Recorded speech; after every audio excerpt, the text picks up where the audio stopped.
Hey guys, it's Tuesday. I'm Alex. And I'm Amber. And this is another episode of True Crime and Chill.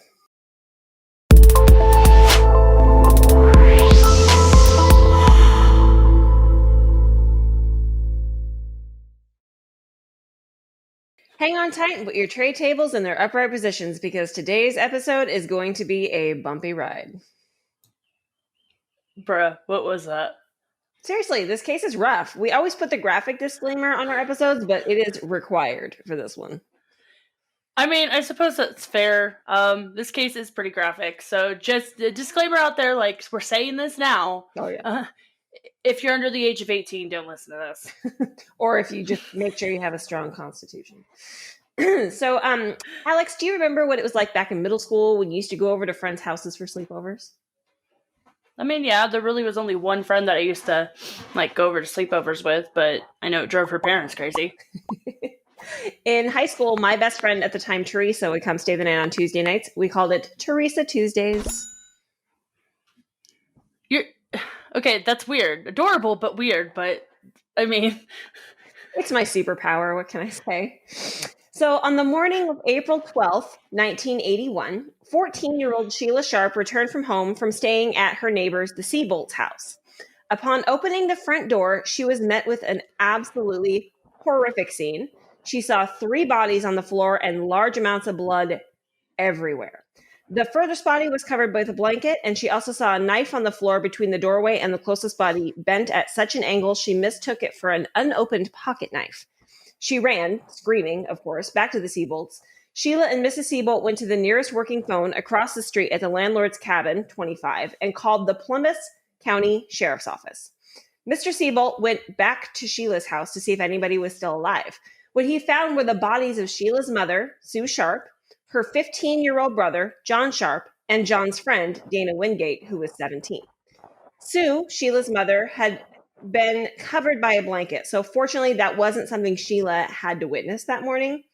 But she had to see everybody else. Well, honestly, the bodies were so mutilated, she couldn't tell who they were. She just ran screaming there were bodies in her living room. She didn't know who they were. Mr. Seabolt also discovered that in the side bedroom, 3 young boys were sleeping soundly, untouched. Ricky Sharp, who was 9, Greg Sharp, who was just 5, and Justin Smart Eason, a friend of the boys that lived nearby who had spent the night. He was 12 at the time.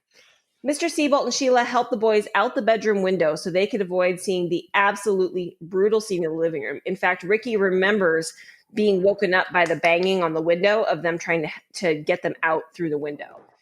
Hours later, it was discovered that Sheila's 12-year-old sister, Tina, was missing. Okay, so that's insane. Yeah. That's actually pretty freaking brutal. So I can't even really imagine what it would look like to come home from, a fun overnight sleepover and just find dead bodies in my living room. Like, right. What the hell? Right. No, I know. And I agree. Fortunately, she didn't have to see her mother, but the knowledge that she walked in on that alone, I think would be enough to scar me for life. But before we get into the gruesome details of the bodies, I really like to take a minute and personify the family involved in this case. Yeah, because while they are victims, they really aren't just that. They are people first. So we kind of want to, talk more about the family and everything, and then talk about the gruesome death that, befell them. Yeah. So Sue Sharp allegedly left her abusive husband, James Sharp, in 1979. He was in the military and she was a stay-at-home mother. She and her 5 children left North Carolina and headed indirectly, to Quincy because her brother, Don Davis, lived in the area. At first, she rented a small mobile home in the Claremont Trailer Park. James Sharp, her ex-husband, is reported to have visited the family in 1979 but never returned. That November, Sue Sharp moved her family to Keddie and into a larger home. It was cabin 28 at the Keddie Cabin Resort, and although the cabin had 2 bedrooms, 15-year-old John Sharp moved into a room in the basement so that could only be accessed from the outside. The doors were traditionally kept unlocked, so John could access the upstairs, including the only bathroom. The 2 younger boys shared one bedroom, and Sue and her daughters, Sheila and Tina, shared the other bedroom. Despite Keddie being a rundown, low-rent railroad town, long in decline, the kids had more room in the cabin, and their yard was the forest, the stream, and railroad tracks. So kind of like where we're from. I mean, a little. The population is much smaller there, like smaller than Forks, even, which of course means everyone knows everyone and is in everybody's business, even if you keep to yourself. Like Sue Sharp. Yes, exactly like Sue Sharp. I can relate to her being a single mother in a small town, and I'm sure you can sort of relate yourself. It's hard to find a decent guy, and it's more difficult to find opportunities to improve situations and chances to climb the ladder, especially when you're handling 5 children alone. It's even more difficult. Sue still managed to date with some frequency, and while no one is quite sure what or who she was looking for, she seemed to choose guys that weren't quite compatible. Given the pool of eligibles, Sue wasn't exactly beating handsome eligible bachelors off with a stick. Religion and drinking have been cited as reasons she broke off relationships, and while Sue wasn't against drinking, she wasn't like an overdrinker. I mean, if you want to talk about the caliber of men she was dating, one of her suitors proposed marriage on the first date. That sounds like somebody in the military. Well, I mean, and it's seeming to me like she kind of had a pattern of the kind of men that she was dating. So yeah. Yeah. I remember I was like 19, 20, I think, about that age. And, I met this guy who lived in Bremerton, and he came out to visit us. And, he came out to visit me. And we went out to the movies and stuff, and he was just super clingy, like super clingy. And I was like, dude, I need you to get off me. And he's just like, oh, you're just so pretty. And I was like thinking, this dude's going to like shave my skin off and wear it. Like, I ended up going to the bathroom, and I called my drunk best friend who was like miles away. I was like, hey, can you call me in like 5 minutes and fake an asthma attack? She's like, yeah. And so like 5 minutes later, she calls me pretending to be my aunt having an asthma attack so he could take me home. Yeah, I didn't talk to him after that. So long time ago, when like one of my first cell phones was prepaid, I used Virgin Mobile, and they had a service where they would call. You could say, hey, I have a date. Can you call me like maybe half an hour in? And then, then I can decide whether or not I'm going to stay on this date. And it would like, they would call and be like, this is your call. Feel free to tell them that your uncle died, or like they gave you things to talk about. Oh my God. Yeah, no, because it's a thing. But of course, in 1980, 1981, we didn't have cell phones. Like that wasn't a thing. I wasn't even around in 1981, so I know. But still, like the thing is, it's like Virgin Mobile was ahead of its time. Oh yeah. They had some really cool services. They had a service you could use where you could like send a clip of a song and they would tell you what it was. So like if you're listening to the radio, like, what is this song? Like, and that was what, 2000. I remember that. Yeah, I remember that. Mm-hmm. Yeah. Like long before Siri. So anyway, back to the story. According to one questionable report, assumed to meant to throw people in the police off the scent, Sue was in an abusive relationship with a man shortly before her murder, ending in a loud argument in her front yard around 6 weeks prior to the murders. Apparently, the argument was filled with rage and coarse language. It's been claimed many key persons of interest either dated Sue, had their advances rebuffed by her, or they were just absolutely infatuated and in love with her. Her most recent known boyfriend had been introduced to her a week prior to her death, and they spent much of their time with each other in the next few days, either at his nearby trailer or in bars, playing pool, drinking beer. Their last date was 2 days before the crime, after which he left Keddie to spend the weekend with his family in Paradise. So he had an alibi. Yeah. On Saturday, April 11th, Tina Sharp and Sheila Sharp had been spending time over at the Seabolt house. Mrs. Seabolt gave an interview in a documentary stating that she didn't really approve of Sue Sharp's way of life and didn't like her girls going over there, but was happy to host the Sharp girls at her house. And that night, Sue was set to stay over at the Seabolt house, which was not unusual. Tina had also stayed over often, but Mrs. Seabolt said that she thought it might be nice for the older girls to have a sleepover alone that evening. So Tina stayed to watch television until about 10 p.m. before heading home. So Tina wasn't even supposed to be at the house that night. Well, so Tina, the Seabolts actually had 2 daughters. One was around Sheila's age and one was around Tina's age.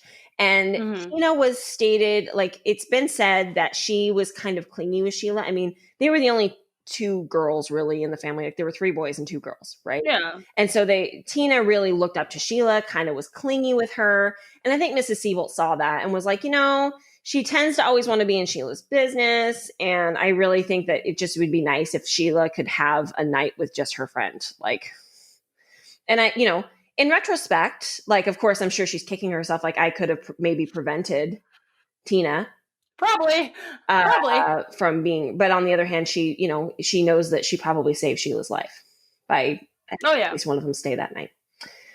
John and Dana had gone to Dana's house, which was outside of Keddie, to ask about him staying over at John's house that night. Dana's mother agreed under the condition that they did not hitchhike home that evening. There are reports that John and Dana also went to a party where underage drinking and drugs were involved. There were also reports that they hitchhiked back to Keddie anyway, and they returned to the Sharp residence later that evening. So they were basically being boys. Like, oh no, I'm totally not going to do that. In reality, yeah, you did. Well, it's also a small town. Like, everybody knows everything. It's the kind of place where people didn't even lock their doors. Nothing like a false sense of security to get you killed. To say the least. What happened over the course of the evening has been speculated since it happened in 1981, and it's still an open case. When Deputy Hank Clement arrived the next morning, he was the first on the scene. When he opened the front door, he saw the bodies on the green carpeted floor, according to Gamberg, who was a deputy at the time.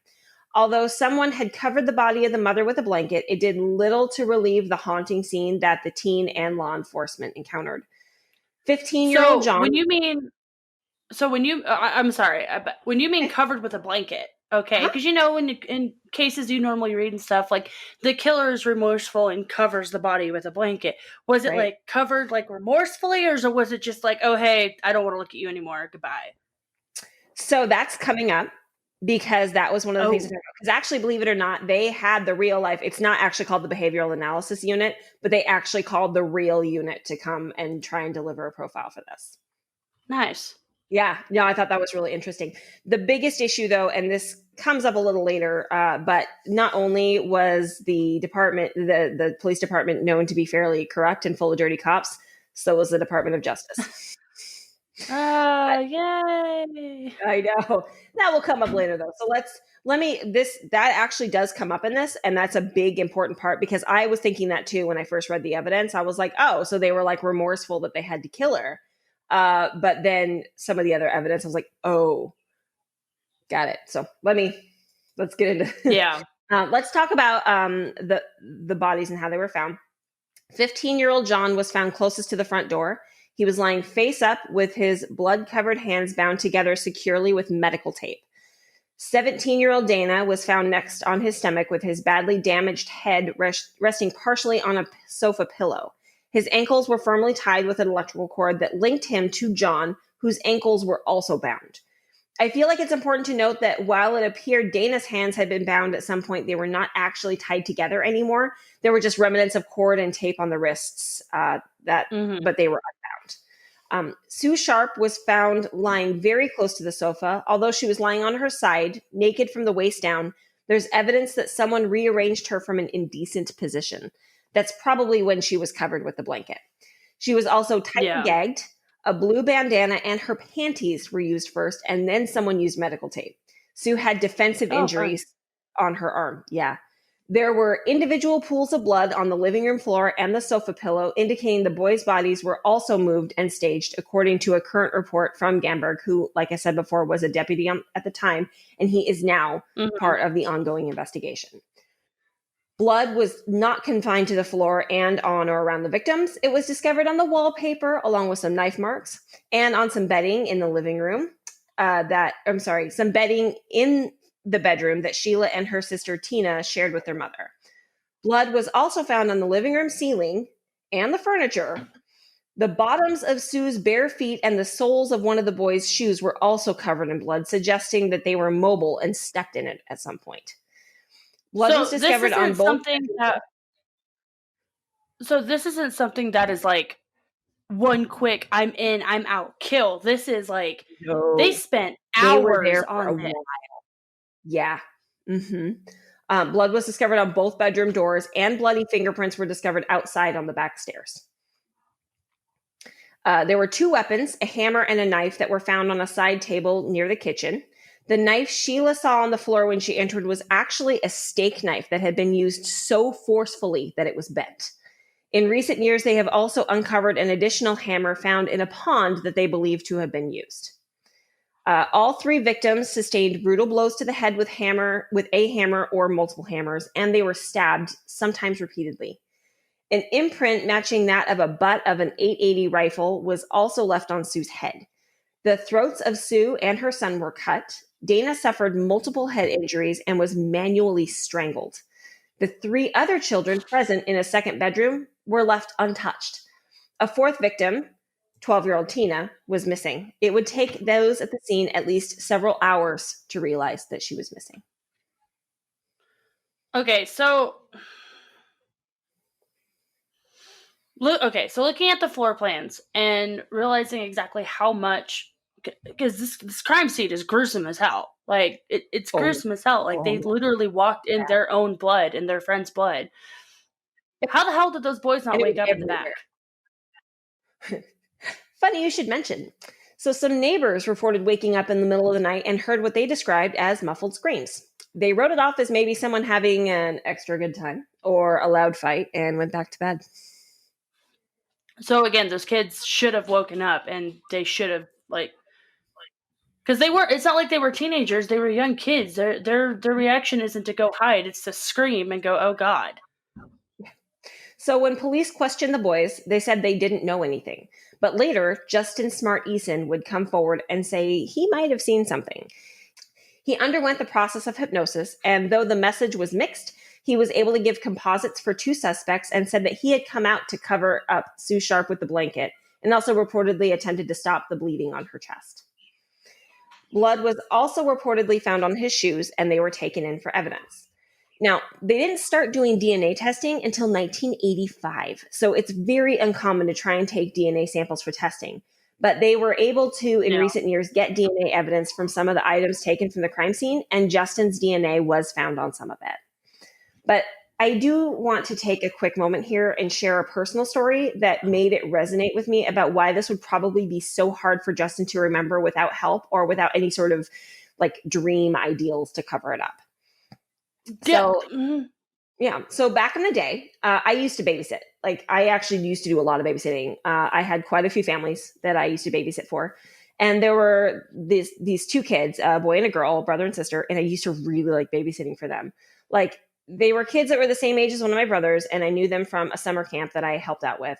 And I mean, like, I also liked that their mom stocked the fridge and put them in bed before I came to watch them. But I mean, I actually really liked the kids. They were nice kids.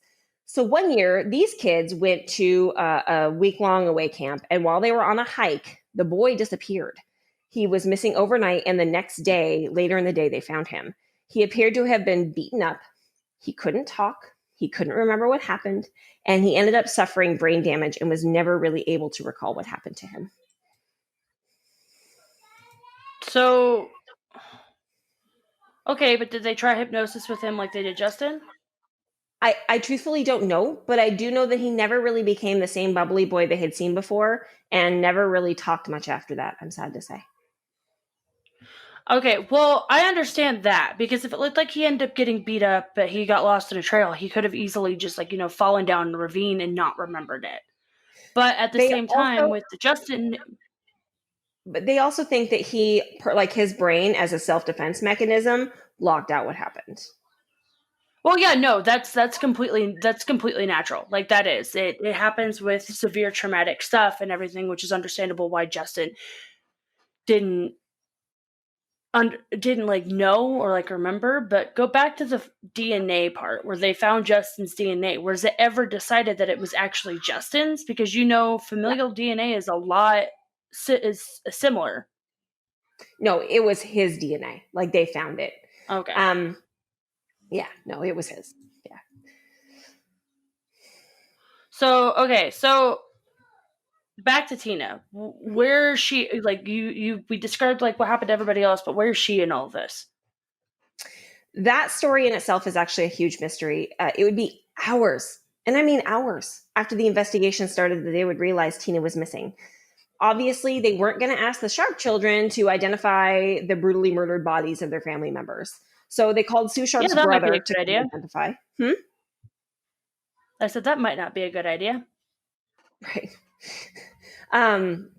They called Sue Sharp's brother to come identify, and when he came, they expected him to identify Sue, John, and Tina. Instead, he could only identify Sue and John, as Tina was not there. The third body was obviously Dana. He went home and realized that if they thought he was supposed to identify Tina and she wasn't there, she might be missing. So he even went back a second time just to be sure, and that's when they discovered that Tina wasn't there and was indeed missing.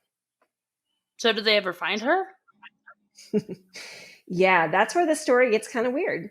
On the third anniversary of the murder. It's already weird. Like, let's be real. Oh, I know. It gets weirder. On the third anniversary of the murders, the police received a mysterious call stating that a bottle collector had found what appeared to be remains of a child at a camping site 50 miles away from Keddie. Then he asked the question if they ever found that girl that went missing from the Keddie site. Yeah, because that's not suspicious. Right?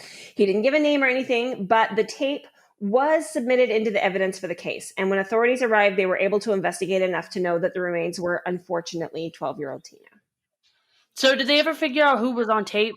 Like, I mean, he seems like pretty suspicious considering he knew all this stuff. Yeah. The investigators working on the case now agree with that, and it could be the case. They have been trying to use software to match the voice imprint with any of the suspects they believe that are still alive today. So why do you say it like that, though? Still alive today? Well, let's discuss the theories that happened in Cabin 28 that evening, and I'll circle back to that. Theory number one was the boys caught a ride home hitchhiking, and the person that picked him up is the person who killed Sue, John, and Dana. Tina woke up, and the driver took her away with him, eventually killing her and disposing of the body. I mean, that doesn't seem very plausible, especially because, you know, if you're a person who might not know the area, you don't know if there's somebody coming home. You don't know if you're going to be caught. You don't know if, like, you're going to basically... You don't have time to do the hours and hours of, like, torture and stuff that would happen to these people without knowing something about them first. Right. Well, and again, this was a really small town and area, right? So pretty much everybody knew everybody. Chances are if somebody picked up John and Dana, it's going to be somebody that John and Dana know. Exactly. But that's just one of the theories. However, that would mean that there was only one person involved. Same thing with theory number two. Although theory number two could have multiple people involved. Theory number two is that John and Dana had gone to a party that night where there were drugs and drinking, and they ended up stealing some drugs and got involved, sort of like they had been involved with a drug ring. There are reports, I do not know if this is true or not, and it's hard to say, but there were reports that John had kind of been selling like drugs at school, that Dana had a history. Dana had sort of a delinquent history as it was. Yeah. And so it wouldn't be weird that Dana might be involved with that. But it's theory number two is that they got involved basically with a drug ring, stole from them. And then that's what happened is they came by and killed John and Dana and other people who just happened to be in the way. Again, wouldn't make sense because you would think that they would be smart enough to check the whole house to make sure there weren't any witnesses left. Exactly. So let's get to theory number three, because this is the more popular version of the current working theory. There are lots of different versions of this. New evidence is still being discovered. So this one is one where not only was there a rabbit hole, it was like a series of tunnels. And honestly, this is what took me the longest in putting together the information for this case, because there was so much that was old, so much that was new. But I'm going to work with the more popular version of the current working theory. Yeah. I went and researched theories, interviews, and documentaries for hours. And a couple nights ago, there was enough that scared me. I had trouble going to sleep.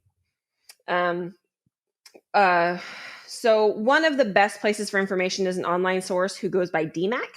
He created two Keddie Cabin murder documentaries that led to the reopening of the case. And this theory has many changing parts. So this is the best way I can get into this without it having to be an entirely separate episode. Because with all of the information out there, I actually think it could be. So let's start firstly by saying Doug Thomas was the Plumas County Sheriff at the time of this investigation, and he has since retired, but he was quoted as saying whoever did this, and there was more than one person, had to have blood all over them. Yeah, because there's no way they walked out of that house without having some sort of blood on them, especially if it was as bad as it was inside. And and if you are feeling super gruesome and morbid, you can always search up the crime scene photos online, and they are there. Oh yeah, they are. But it is, excuse my language, fucking brutal. Yeah. Like, I looked up the crime scene photos because I'm that kind of person, and it was insane. Like, there's no way that somebody could have made it out of there without at least having blood on them, noticeable to the point where people are like, hold up. Right. And wasn't there like an actual composite sketch too? Yes. Justin, when he went under hypnosis, was able to give 2 composite sketches. And so there already it shows that there's more than one person involved. Right? Yeah. In a cabin nearby lived Martin Smart, his wife, Marilyn Smart, and their son, Justin Smart. They also had a friend of Martin's, an ex-con named Bo Bobaday, staying with them. Martin and Bo had reportedly met in Reno, and Martin had brought him to stay for a couple of weeks at his house in Keddie. So this is ironically the same Justin that was found alive in the bedroom. Mm-hmm. Yeah, that would be the one. Now, there's a lot of different ideas on how many of these people were involved, but the 2 central persons of suspicion are Martin and Bo. It's thought that Sue was meddling in Martin and Marilyn's marriage by way of an affair. And it is reported that Marilyn left Martin the day the murder happened. So if the affair was going on, we don't know, obviously. So if the affair was going on, Marilyn could have just left Martin because of it, and then Martin went crazy and killed Sue. Mm-hmm.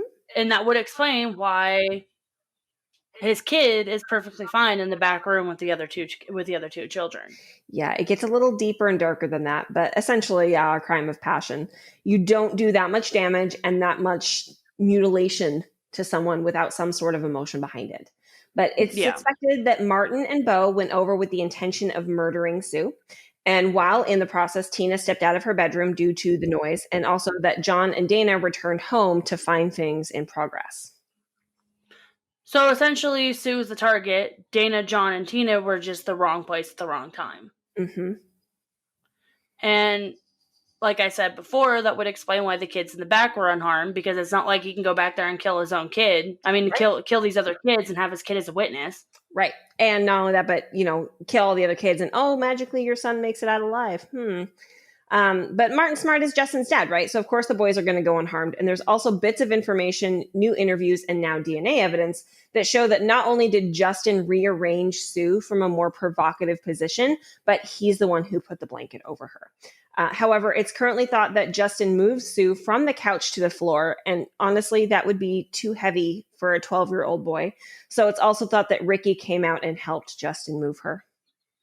But then wouldn't Ricky, remember this at all? They should have put him under hypnosis. Where's the evidence to back up the fact that Ricky moved her?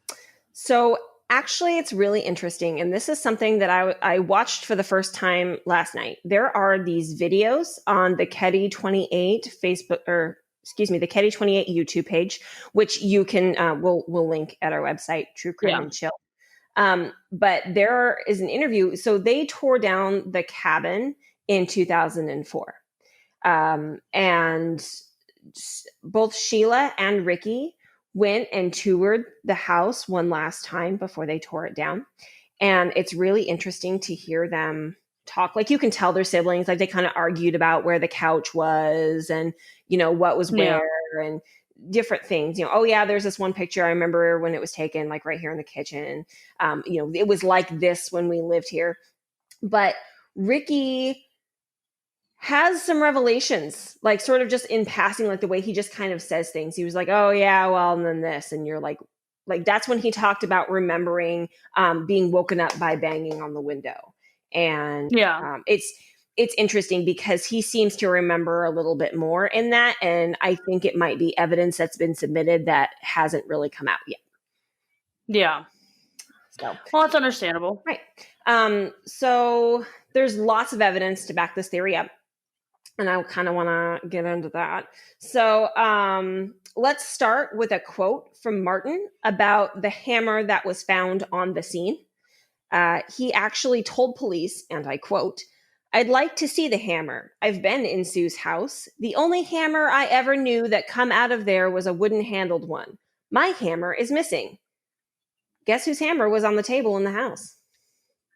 Gee, I wonder. Martin's? Of course it was. But also, there was later a hammer that was found, and I know I mentioned this in the evidence. Somebody actually called DMAC and said, "Hey, I was out, we were out there for this event, and my wife lost her ring, so I went out there with a metal detector, and in this dried up pond, I found I found this hammer, and I've long suspected it might be tied to the case." So then DMAC got a hold of the local police, and they went out and searched and pulled the hammer out, and it is a wooden-handled one that they do believe was connected to the case. So the hammer that was in the house was Martin's. Yeah. And that was used to kill. Oh, there was blood on it. Oh, yeah. Okay, so then they also think that there's another hammer suspected as well. Right, and that would be, so remember, he just, he said, the only one I knew that come out of there was a wooden-handled one, right? So that means he knows they owned a wooden-handled hammer. Yeah. But it wasn't found in the house. It was found in this pond that was on the Keddie property, but away from the cabin. So it kind of makes it look like with their hammer, because that might actually be the hammer from the house, and Martin's hammer is in the house. It kind of makes it look like whoever killed them wanted it to be known like this was just completely out of the blue. This wasn't premeditated and everything, which is why maybe they left that hammer there, because if Martin hadn't said anything, people would have thought it was Sue's in the first place. Right, except that it was obviously premeditated because of the medical tape and the yards, and I mean yards of electrical cord that was used to bind them together. So it was obvious that they came in with some semblance of a plan. I just think that it ended up going way off track when Tina came out, and then when John and Dana arrived back home. Yeah. I also, and I didn't mention this before, but when they found Tina's body, or her remains, I should say, because that's all it was, they actually did find a used up, finished roll of medical tape. Oh, lovely. Yeah. Which is part of the reason they were able to connect it. Yeah. So next I want to talk about a letter that was sent to Marilyn from Martin. The letter states in part, and again I quote, "I've paid the price of your love, and now that I've bought it with 4 people's lives, you tell me we are through. Great. What else do you want?" And Smart signed the letter.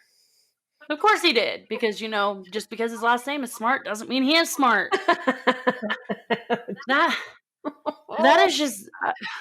No, I know. Although there is some suspicion that Marilyn was actually involved in the murders as well. But again, it's hard to say because they're still investigating.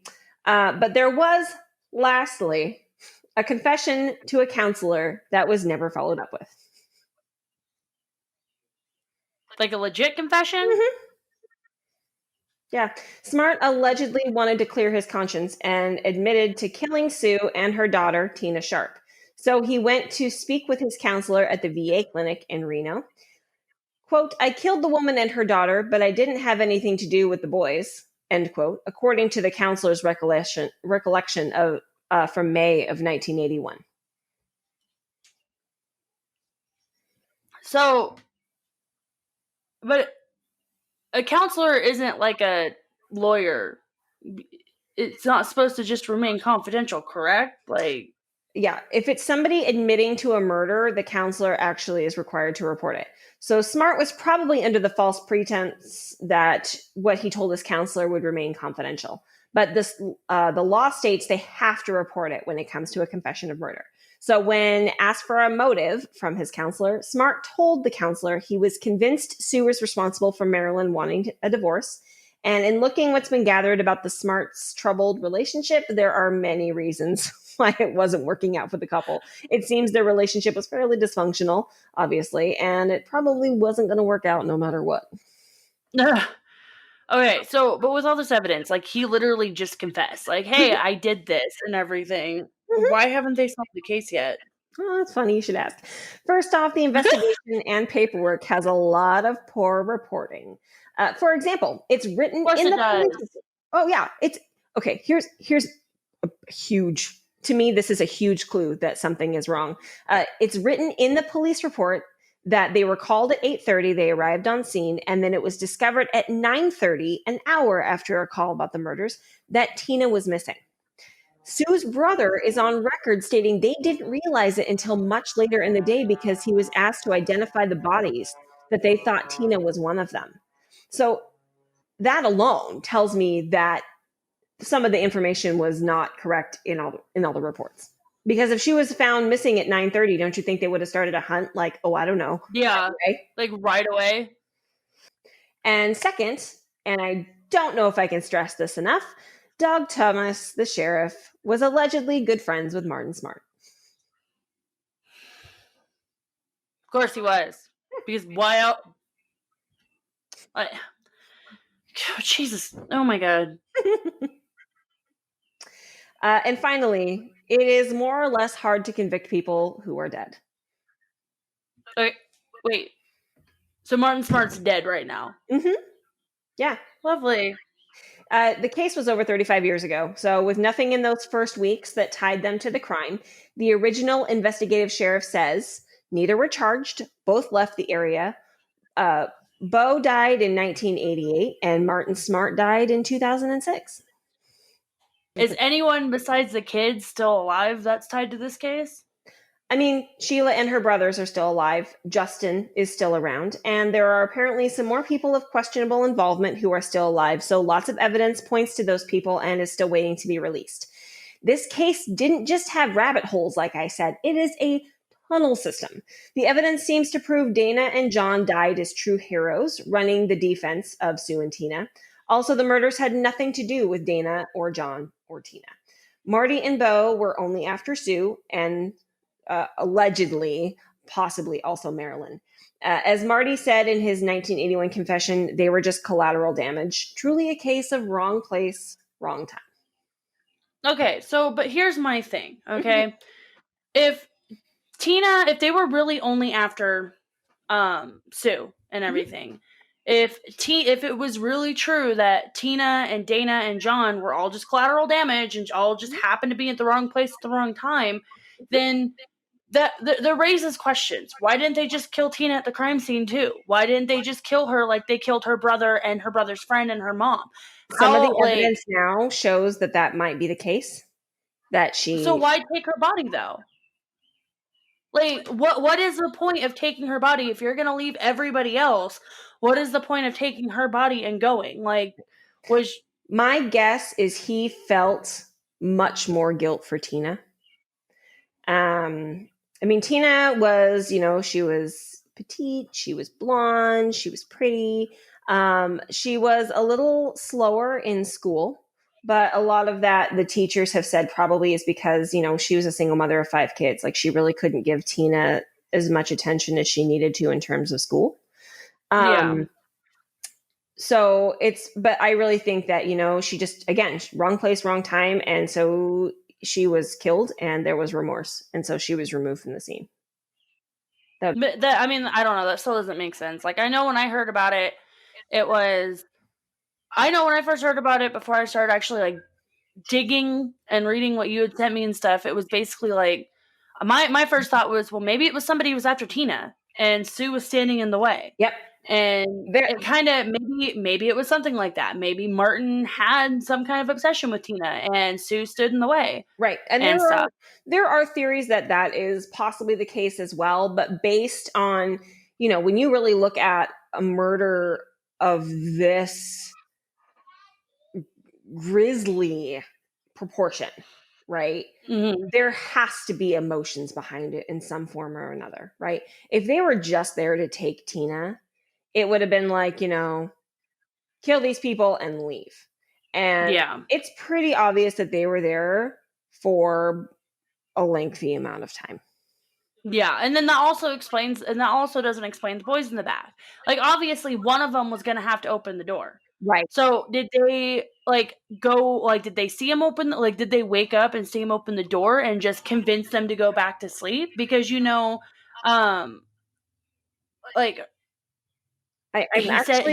said he was woken up by the pounding on the window, but you're telling me that I'm actually really glad you're asking these questions before that, because these are things that I did read about. And again, when I said it wasn't just a rabbit hole, it was tunnels.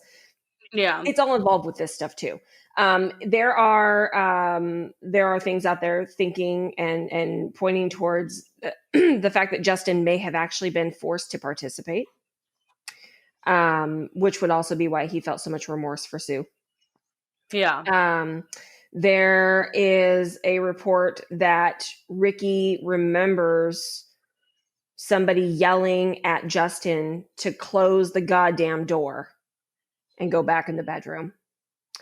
I also read something somewhere that, they talked about how Ricky was, remember being woken up by the pounding on the window. And then he said something like, so I guess they weren't in the closet anymore. So, I mean, it's possible they woke up in the middle of the night. Justin went out to see what was going on. And then when he came back, he was like, hide in the closet. And then when it all got quiet, they probably went back to bed.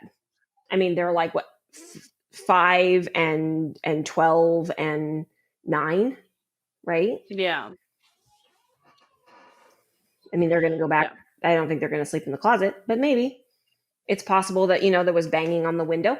But it's reported that they were found in bed asleep. Like, yeah, some of the stuff I found out there was that Mr. Seabolt, after Sheila and Mrs. Seabolt went to go call the crime, and Mr. Seabolt went back and went to the house to see, okay, well, there's dead bodies. Like, are these strangers? Are these hobos? I mean, all he knows is she said people are dead, right? So he's not going to think, oh yeah, there's this huge horrendous murder scene.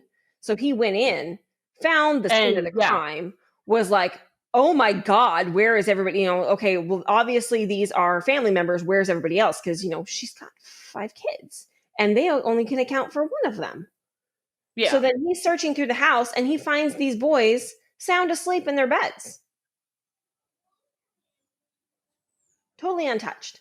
Now, the doorway to their room, the way that it works, and I'll on our YouTube channel I'll put the map up, but there's the living room, and she walked in the front door, and that's where the 3 bodies were on the floor. Yeah, they were in plain sight. Right. And then that doorway goes back to the kitchen, and then around the corner in the kitchen goes to the back hallway where there's a bedroom, a bathroom, and then a back bedroom. Right? Yep. And so that bedroom, the doorway was actually around the corner. However, Tina reportedly was asleep in the back room and then came out because of the noise, and then unfortunately became collateral damage. And that is the working theory. Again, that they were just there for Sue, because really when you look at Sue, it's pretty obvious that she was more or less the target. She had defensive wounds. Yeah. She was gagged. She was, naked from the waist down. Although there is no, there in the reports anyway, there's no proof of any sort of sexual assault. But if they butchered the reports as bad as they did, then they probably wouldn't put that in there because, right? Because I'm sure that if there was sexual assault, whoever did it wasn't smart enough to use any kind of protection. And I didn't really look much, but I don't know if like what kind of investigation they would have done for something like that. Like, and it's also hard because when you look at a small rural town like this, right? The resources are not the same. They're just not. They're not the same in a small rural community that you're going to find, in like LA or, San Francisco or any of the other bigger cities than, in these small communities of like 100 people. Like they're going to look around and go, okay, well, I mean, but here's obviously what a murder happened here. Right. But here's what really, and I mean, sincerely irks me. There were bloody fingerprints outside. They found them. How could they not tie those bloody fingerprints to somebody? Like obvious bloody fingerprints. And like that stuff is, it's like, oh yeah, and there was blood outside. Doesn't say that they were bloody fingerprints, but when you look at the crime scene photos, they're fingerprints. And they dusted so right now it's everything. probably looking like it was Martin and his friend Bo. But unfortunately, due to the fact that, they're both dead, there's really not going to be any kind of justice for the family except for the fact of, oh, hey, we can close this case. Right. But I mean, if I were Sheila and Ricky and I mean anybody involved, especially even like the Seabolts, like I would want closure. I would want to know that this person who did these terrible things to my family or to people that I knew were found, because my gosh, I would be frightened for the rest of my life. Yeah. Well, we do have the links, and we do have the links to some of the stuff that we use to get this case together, as well as the link to the Keddie Cabin Murder website and stuff that this guy had put together. So if you guys have any other questions or anything like that, go ahead and look at those, because that actually a plethora of information. I'm pretty sure that's actually where Amber got most of her stuff. Oh my God. And so, but yeah, like as usual, if you guys have any questions, all of our stuff is found there, so you guys can see exactly what we were looking at when we were putting this case together. Right. Absolutely. But really, listeners, and we're dying to know, what do you think happened that night in Cabin 28?